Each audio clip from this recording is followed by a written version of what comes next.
Alright, what's up guys? So today we're going to be looking at a topic on Diablo 4 possibly getting the release date that is currently set for June 6th, 2023 pushed back or delayed.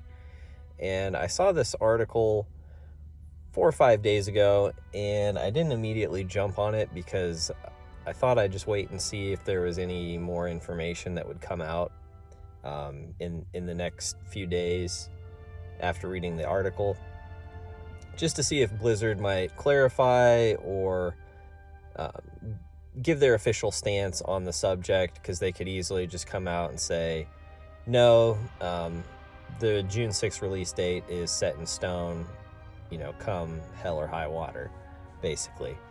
And then as I've looked into this a little bit further, there are some other articles going back into December that were starting to, circulate these rumors. And then there's a somewhat well-known leaker who's correctly leaked other information for games under development he's the one that said essentially that the game is really struggling and is going to have a hard time hitting that release date.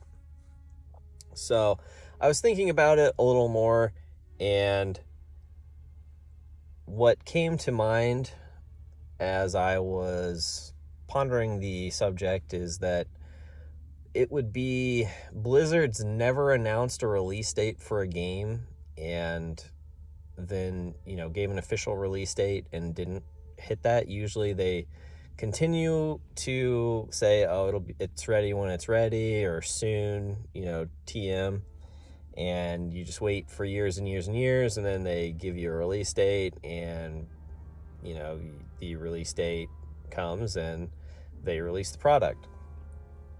However, that was more of the old Blizzard, and the paradigm has kind of shifted. We're now dealing with mostly basically Activision and Bobby Kotick and corporate greed. Blizzard's kind of been hollowed out from what it used to be. It's a shell of its former self. So then it got me thinking, well, why would they announce a release date and then delay the game? Like, what would they have to gain from that? So looking at it that way, a lot of you may or may not know that typically companies' fiscal years end not in December with the calendar year, but Q4 ends typically at about the end of January. So what would Blizzard stand to gain by announcing a release date right around holiday time, and then immediately starting to take pre-orders, which I thought was a little odd. Usually they announce a release date and, shortly after probably, they'll take pre-orders. But I mean, it used to be you had to pick up box copies. It wasn't all digital, but they didn't really seem to make such a big push with the pre-orders. So I thought it was odd that the pre-orders were live the second from when they announced the game, the release date. So if you stop and think about it for a second, well, it would really help their Q4 financials by announcing a game and immediately starting to take pre-orders. I mean, they're charging $100 for the Ultimate Edition or whatever it is that they're calling it. So you're either paying like 70, 80, 90, $100, depending on which version you want. If you want the collector's edition, you have to purchase that separately, which is its own kind of silly issue. So it would be a new low for Blizzard to do something like this, but I can't entirely write it off as outside the realm of possibility, just because of all the money grubbing things that Blizzard has done in the past few years with, for example, Diablo Immortal and the microtransactions there. I would not at all be surprised if they were to do something like this, and just say, oh, we're gonna we just can't hit that release date, but we'll put the game into some kind of like open testing phase, basically. Or they'll reframe the June 6th date and to say, oh, it's not, the game's not going to be a full release, but it's going to, your progress will carry forward, and the game's going to come out and it's going to be missing a ton of features. Much like Diablo 3, how they promised us, PvP battle arenas, and then it didn't launch with it, and it was going to get patched in later. They demoed it, they'd showed it at BlizzCon, had playable demos, talked it up, and then it never happened.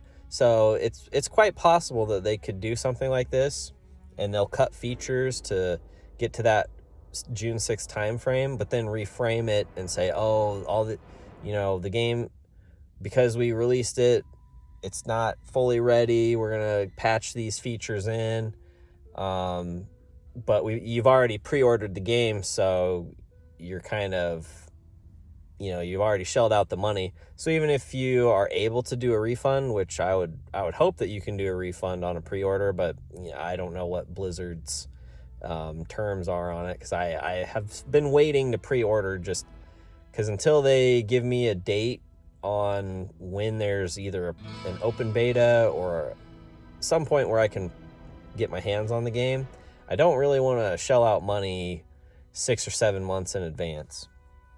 Because if I'm going to get a digital copy, I can pre-order it at any point in time.